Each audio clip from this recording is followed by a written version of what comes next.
আসলে এখন পর্যন্ত তো এত বড় হিরোইন হইনি। তো আমার যোগ্যতা আছে, আমি বড় পর্দায় কাজ করতে পারবো।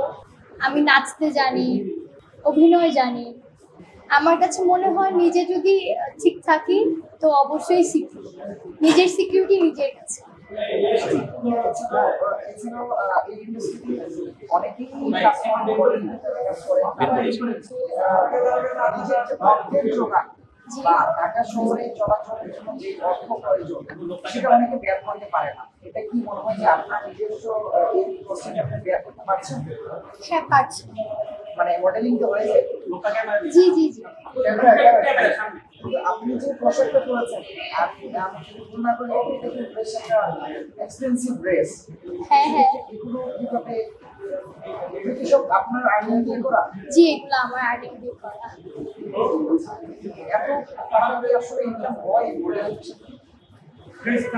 হ্যাঁ হয়, কাজ যদি ভালো হয়, কাজের যদি পাবলিকলি হয় তাহলে অবশ্যই হয়।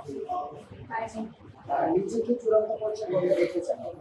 নিজেকে চূড়ান্ত পর্যায়ে আমি বড় পর্দায় দেখতে চাই।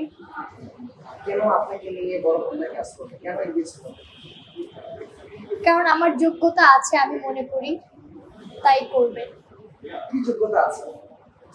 আমি নাচতে জানি, আমি র্যাম্প ওয়াক জানি, আমি অভিনয় জানি। তো আমার যোগ্যতা আছে, আমি বড় পর্দায় কাজ করতে পারবো। আমার কনফিডেন্স আছে ইনশাআল্লাহ। বড় পর্দায় কার সাথে কাজ করতে চান? আসলে এখন পর্যন্ত তো এত বড় হিরোইন হইনি যে আমার কথা মতো হবে।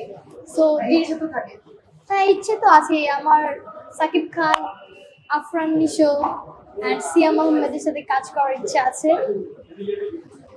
কেন বলা হয় যে সাকিব, সিয়াম বা আপনার নিশ্চয়ই আপনার সঙ্গে স্ক্রিন শেয়ার করতে পারেন?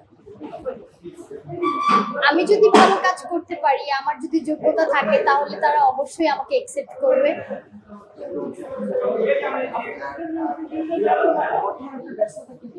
বর্তমানে আমার ব্যস্ততা মিউজিক ভিডিও নিয়ে আর ওয়েব সিরিজের কাজ।